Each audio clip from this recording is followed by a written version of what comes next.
తలదిండు వేపాకే పూల పక్క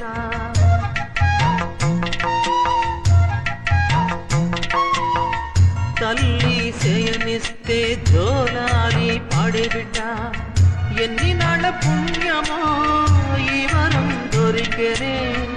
ఆనందం పొంగెనమ్మా వెల్లువెల్ల కన్నుల దేవి మహాదేవి ఏ సేవ చేయగలని పాదం నీ పాదం సర్వదోషాలు తొలగించునే చల్లని మల్లెలతో ఊయల కట్ట మాత చల్లగా